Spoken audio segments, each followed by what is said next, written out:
Hello बच्चों, नमस्कार। कैसे हैं आप लोग? अच्छे, मस्त। चलिए, ओके। इसके पहले वाली क्लास में मैंने आपको कुछ होमवर्क दिया था, है ना? तो क्या आप वो मुझे दिखाएंगे?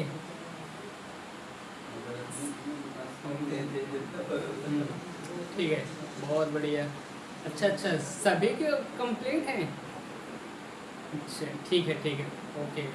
गुड गुड, बहुत बढ़िया। ठीक है, क्या बात है भाई, 80% लोगों का कोई मैसेज ही नहीं, मतलब 80% लोगों ने होमवर्क नहीं कंप्लीट किया। चलिए कोई बात नहीं, मैं हूँ ना, कोई दिक्कत नहीं। फिर से एक बार रिवीजन करते हैं, ठीक है? ओके, आ जाइए। पिछली वाली क्लास में क्या चल रहा था? क्वेश्चन क्या है ना, एक आइए रिवीजन करते हैं।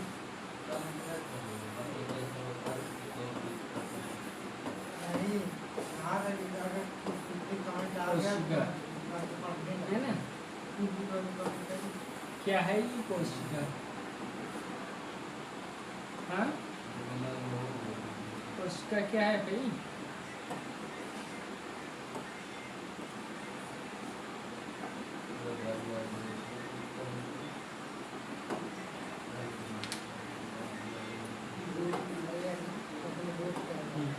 कोशिका क्या है? कोशिका हमारे शरीर की सबसे छोटी संरचनात्मक एवं क्रियात्मक क्या है?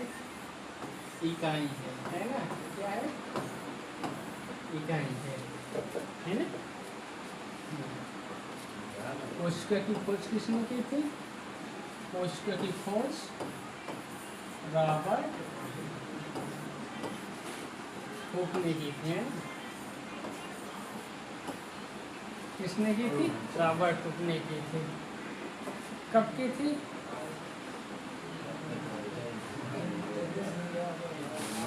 कब की थी? 1665 ईस्वी में। वो भी कैसी कोशिका की खोज की थी? मृत कोशिका की खोज की थी। ऐसी कोशिका की खोज की थी? मृत कोशिका की खोज की थी, है ना? मृत कोशिका की खोज की थी सर्वप्रथम। उसके बाद बात आती है जीवित कोशिका की खोज किसने की? जीवित कोशिका की खोज किसने की थी? एंटोनी ने की थी, है ना?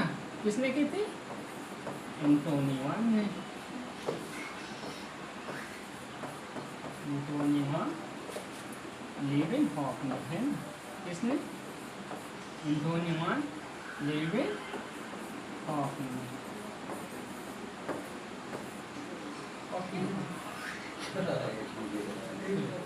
कोशिका क्या है? कोशिका हमारे शरीर के सबसे छोटी इकाई है और इसकी खोज किसने की थी? रॉबर्ट हुक ने की। कब की? 1665 ईस्वी में। वो भी कैसी कोशिका? मृत कोशिका। और उसके बाद जीवित कोशिका की खोज किसने की थी?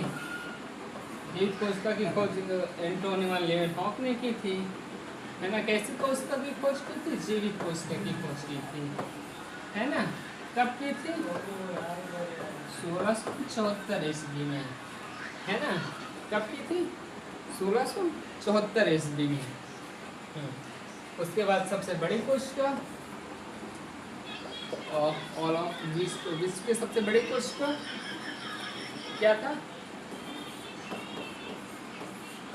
शुतुरमुर्ग का अंडा, है ना? और सबसे छोटी माइकोप्लाज्मा।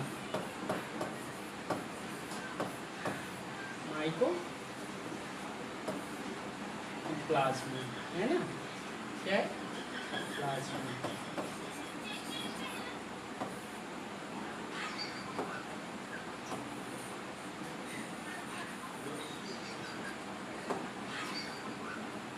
सबसे छोटी कोशिका माइकोप्लाज्मा।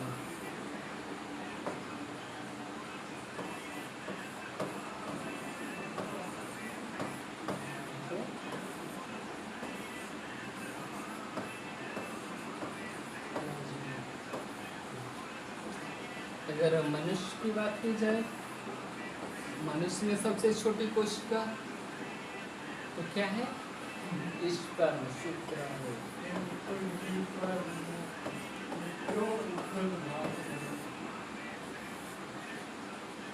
और ये किस में पाया जाता है? ये नर में पाया जाता है ना। और अगर मानव की बात की जाए, मानव में सबसे बड़ी कोशिका किसमें? किसमें? कमेंट।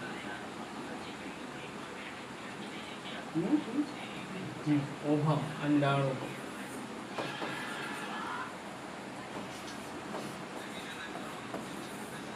अंडाणु है ना। और कोशिका विभाजन, कोशिका विभाजन कहाँ पे होता है सबसे ज्यादा? लीवर में, है ना। और कोशिका विभाजन कहाँ नहीं होता है? तंत्रिका कोशिका में। कहाँ पे? तंत्रिका कोशिका में। ओके, ठीक है।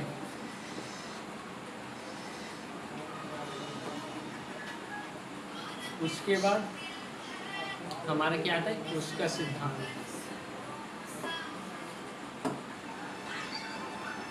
क्या आता है?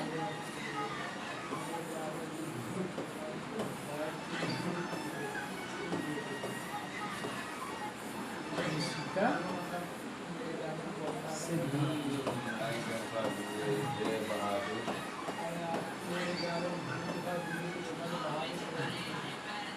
कोशिका सिद्धांत, कोशिका सिद्धांत किसने दिया था?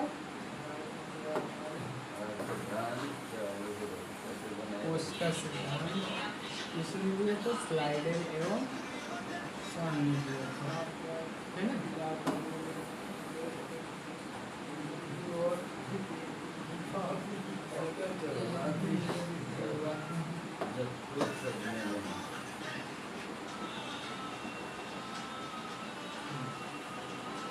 कोशिका सिद्धांत, कोशिका सिद्धांत किसने दिया था? स्लाइडेन एवं स्वान ने दिया, है ना। कब दिया था? 1838 से 1839 में। इसमें कोशिका सिद्धांत किसने दिया था? स्लाइडेन एवं स्वान। स्लाइडेन एवं स्वान ने दिया था, है ना। किसने दिया था कोशिका सिद्धांत? स्लाइडेन एवं स्वान ने दिया था। जो कि स्लाइडेन हमारे क्या थे? ये बॉटनिस्ट थे। कौन थे? बॉटनिस्ट।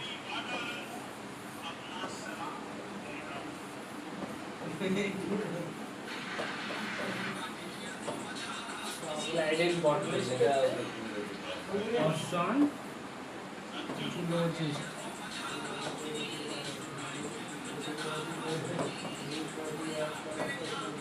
कौन थे? कोशिका सिद्धांत स्लाइडेन एवं स्वान ने दिया था। कब दिया था? 1838 से 1839 में, है ना। उसके बाद स्लाइडेन कौन थे? वो बॉटनिस्ट थे। और जो स्वान थे वो जूलॉजिस्ट थे, है ना। इसमें पादप जगत का अध्ययन किया जाता है और इसमें है, इसमें पेड़ पौधों के पादप जगत का, पादप जगत, पादप जगत, पादप जगत का अध्ययन किया जाता है। और इसमें किसका अध्ययन किया जाता है?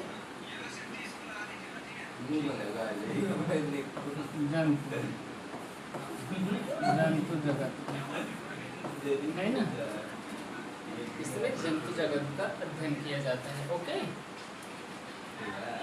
बहुत बढ़िया। बट इन्होंने तो ठीक है, स्लाइडेन एवं स्वान ने कोशिका सिद्धांत तो दे दिया, बट ये यह बताने में असफल रहे कि नई कोशिका का विभाजन कैसे होता है ना। ये तो बताने में ये असफल रहे। और उसके बाद जो स्वान थे, स्वान क्या थे, उन्होंने वो जूलॉजिस्ट थे, है ना। स्वान कौन थे, वो जूलॉजिस्ट थे। उन्होंने जंतु जगत के बारे में अध्ययन किया था। और जो स्लाइडेन थे वो बॉटनिस्ट थे, वो पादप जगत का अध्ययन किए थे। बट इन्होंने क्या किया, स्वान ने बताया कि हमारी जो कोशिका का बाहरी आवरण होता है वो क्या होता है, सेल मेम्ब्रेन, कोशिका भित्ति, है ना। कोशिका का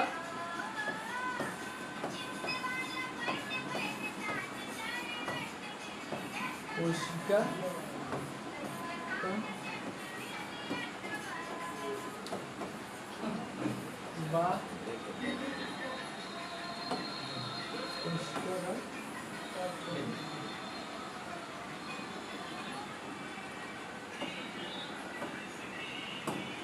का जो बाह्य आवरण होता है, कोशिका का बाह्य जो आवरण होता है उसे हम क्या कहते हैं, कोशिका झिल्ली। कोशिका झिल्ली, है ना। इन्होंने पादप जगत का अध्ययन किया, स्वान ने किसका, जंतु जगत का अध्ययन किया था, है ना। तो उन्होंने क्या बताया, जंतुओं का जो बाह्य आवरण होता है, कोशिका झिल्ली होती है, उसे हम क्या बोलते हैं, सेल मेम्ब्रेन, कोशिका झिल्ली, है ना। बट ये स्वान जो थे वो जूलॉजिस्ट तो थे, बट इन्होंने एक और बात बोली, ठीक है। इन्होंने एक और बात बोली, इन्होंने यह बताया कि जो पादप होते हैं उनका जो बाहरी आवरण होता है कोशिका भित्ति, है ना। यह किसने दिया, इसके बारे में किसने बताया था, स्वान ने। ये जंतुओं के बारे में अध्ययन किए थे, लेकिन बताए किसके बारे में, पादप के बारे में, ठीक है। इसमें काफी लोग कंफ्यूज हो जाते हैं कि स्वान तो जूलॉजिस्ट थे, स्वान जो थे वो जूलॉजिस्ट थे, उन्होंने पादप के बारे में कैसे बताया होगा, है ना। तो इन सब चीज़ों में काफ़ी क्या बोलते हैं, लोग कंफ्यूज हो जाते हैं, कुछ बच्चे कंफ्यूज हो जाते हैं। तो इसमें कोई कंफ्यूज होने वाली बात ही नहीं है, ठीक है। जूलॉजिस्ट थे स्वान, उन्होंने कोशिका का ये बताया कि कोशिका के जो बाहरी आवरण होता है इसे क्या बोलते हैं, कोशिका झिल्ली बोलते हैं। उसके बाद उन्होंने यह भी बताया कि जो पादप होता है, पादप का बाह्य आवरण जो होता है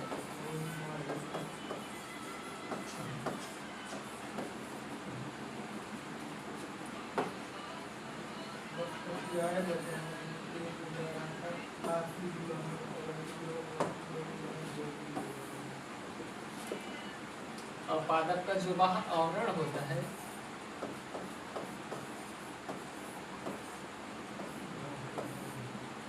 वो क्या होता है, कोशिका भित्ति। क्या होता है, कोशिका भित्ति। इसमें कंफ्यूज नहीं होना है, ठीक है। कि भाई बॉटनिस्ट तो स्लाइडेन थे, है ना। बॉटनिस्ट कौन थे, स्लाइडेन थे। तो शायद वो पादप जगत का अध्ययन तो इन्होंने किया था, है ना। बट यह सिद्धांत किसने दिया था, स्वान ने दिया था। बॉटनिस्ट वो जूलॉजिस्ट थे, ठीक है। बट उन्होंने पादप के बारे में क्या सिद्धांत दिया था कि पादप का जो बाह्य आवरण होता है वह कोशिका भित्ति होती है, ठीक है।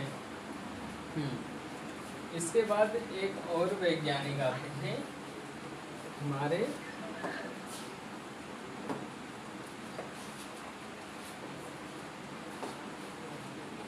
रुडोल्फ विर्चो, आपने शायद नाम सुना होगा, है ना।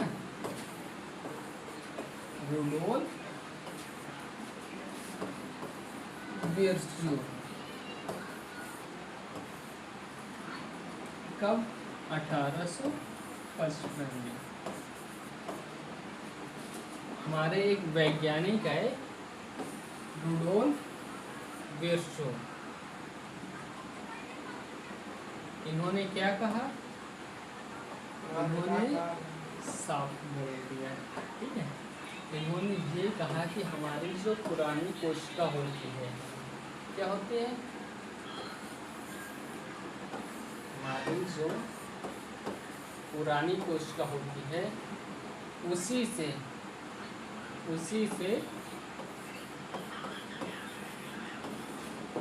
नई कोशिका का निर्माण होता है। किसका? नई कोशिका का। जो हमारी पुरानी कोशिका होती है उसी से क्या होता है? नई कोशिका का निर्माण होता है, ठीक है। और स्लाइडर एवं सॉन यह बताने में असफल रहे कि हमारी जो नई कोशिका होती है, जो कोशिका विभाजन हमारी हो रही है वो कैसे हो रही है, यह बताने में ये असफल रहे, ठीक है। उसके बाद हमारे वैज्ञानिक है कौन? Rudolf Virchow.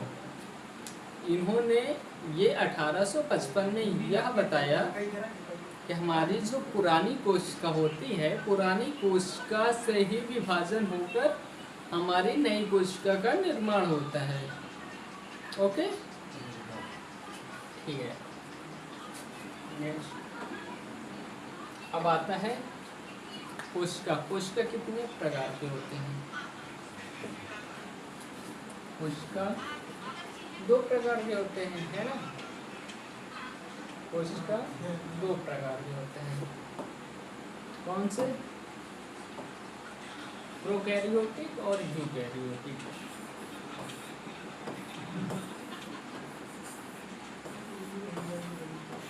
प्रोकैरियोटिक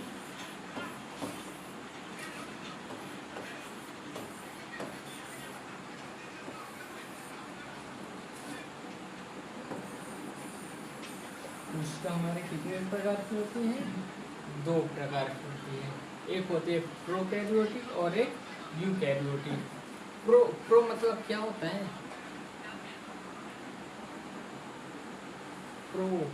प्रोकैरियोटिक मतलब बड़ा, ठीक है। प्रो जिन्हें हम नग्न आंखों से नहीं देख सकते, ठीक है, वो उसके अंतर्गत हमारे क्या आते हैं? प्रोकैरियोटिक। प्रोकैरियोटिक के अंदर क्या आ जाते हैं हमारे? जैसे मोनेरा जगत। क्या आ जाता है? पूरा का पूरा हमारा मोनेरा जगत आ जाता है।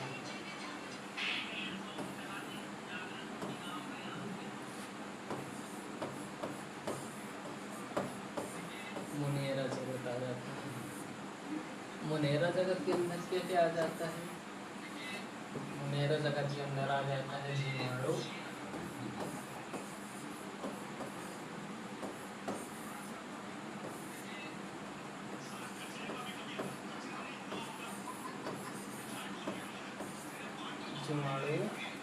माइकोप्लाज्मा,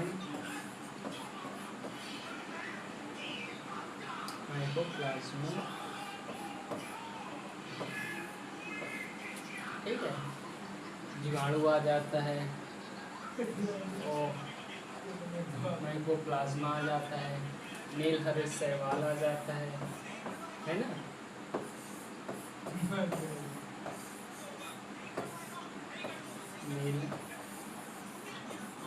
नील हरित शैवाल,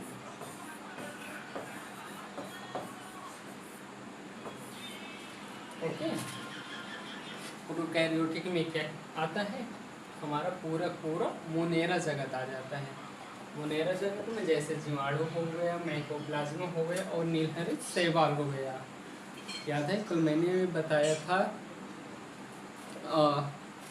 कि हमारी जो जैविक कोशिका की खोज हुई थी वो किसने की थी? एंटोनियो लीवेनहॉफ ने किया था।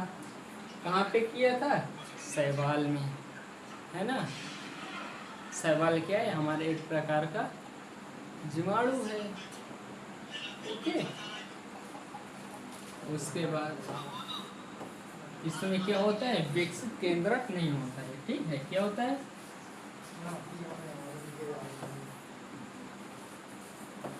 केंद्रक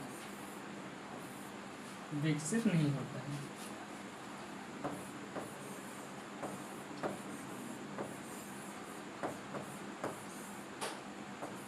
विकसित नहीं होता। ओके, और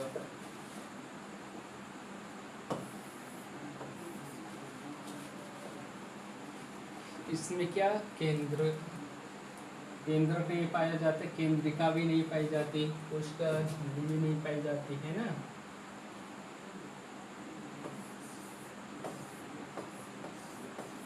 केंद्रिका नहीं पाया जाता।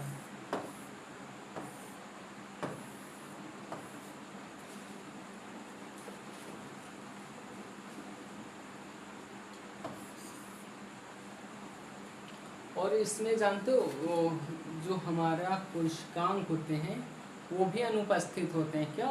ठीक है, कोशिकांग भी अनुपस्थित होते हैं।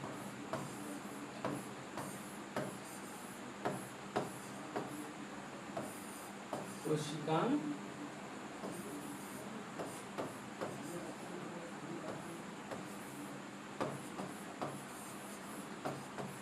अनुपस्थित होते हैं।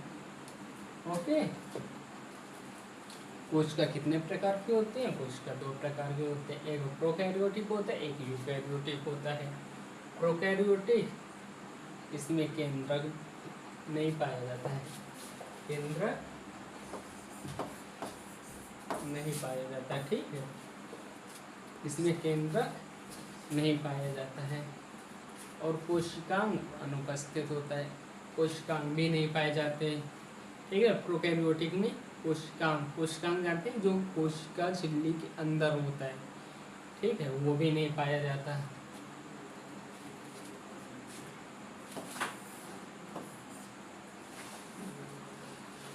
राइबोसोम, इसमें राइबोसोम दोनों में पाया जाता है। ठीक है, राइबोसोम दोनों में पाया जाता है।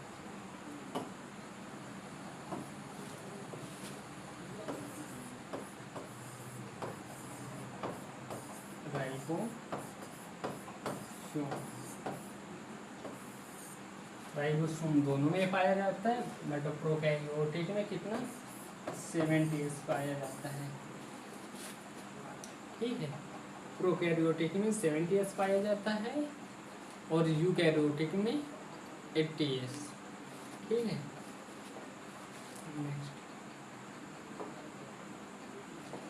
नेक्स्ट हमारा क्या है? यूकैरियोटिक, है ना।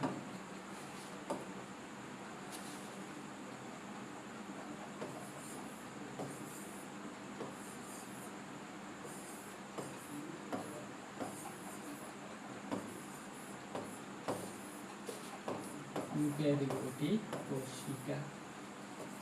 ओके, यूकैरियोटिक कोशिका,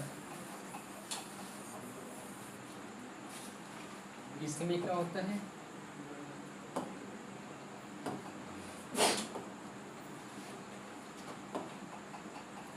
इसमें केंद्रक उपस्थित होता है। ठीक है,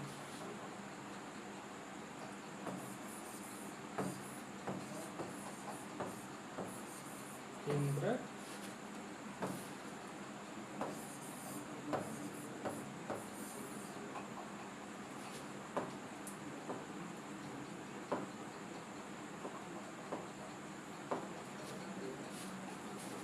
क्या मजाक कर रहा भाई? क्लास के टाइम पे मजाक अच्छा नहीं लगता। ठीक है, अरे क्यों परेशान कर रहा हूँ भाई, रुक जा, क्लास तो चला लेने दे।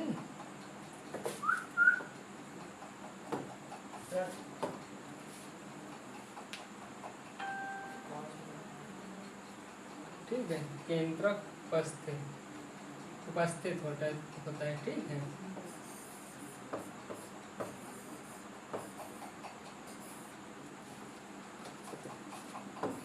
और इसमें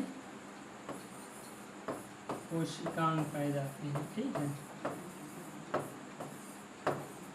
इसमें कोशिकांग उपस्थित होते हैं।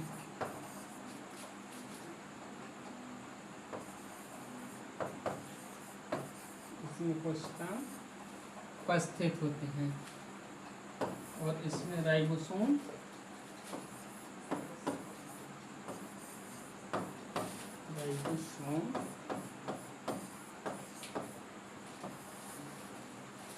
एस पाया जाता है, ठीक है।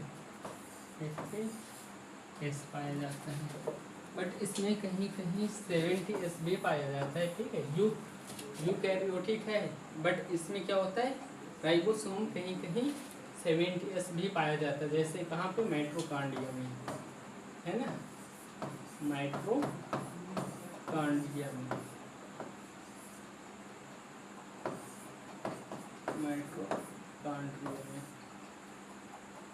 और लवक में, ठीक है। इसमें कितने 70S पाया जाता है, ठीक है। यूकैरियोटिक में क्या होता है, देखिए इधर क्या था, इसमें प्रोकैरियोटिक में क्या आता था, पूरा मुनेरा जगत आ जाता था, है ना, और उसमें प्रोटिस्टा जगत आ जाता है, ठीक है। इसमें क्या हो, उसके मुनेरा जगत में जीवाणु पाया जाता है, माइकोप्लाज्मा पाया जाता है, नील हरे शैवाल पाया जाता है, और केंद्रक पाया जाता है, ठीक है। और उसके बाद इसमें क्या होता है, इसमें पूरा प्रोटिस्टा जगत पाया जाता है।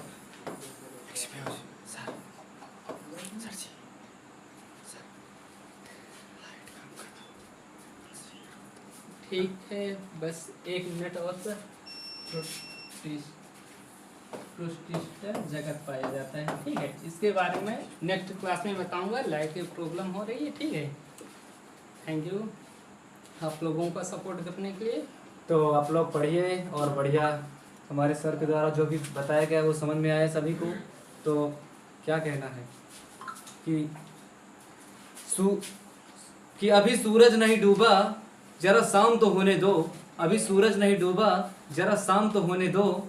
मैं खुद वापस लौट जाऊंगा, जरा मुझे नाकाम तो होने दो। मुझे जरा नाकाम तो होने दो। तो मेरे दोस्तों, एक बात, ये जो सर ने बताया सभी लोगों इसका रिवीजन करना अच्छे से, बिल्कुल, और बढ़िया अच्छे से। नेक्स्ट इस अगली क्लास जो आपको मिलेगी ये सर के द्वारा, कि सूरज सा तेज नहीं मुझ में, दीपक सा जलता देखोगे। सूरज सा तेज नहीं मुझ में, दीपक सा जलता देखोगे। अपनी हद पार करने में तो मुझको कब तक मुझको रोकोगे, तो मुझे कब तक मुझको रोकोगे। तो जय हिंद, जय भारत, ये सर के द्वारा आप देखें। Thank you.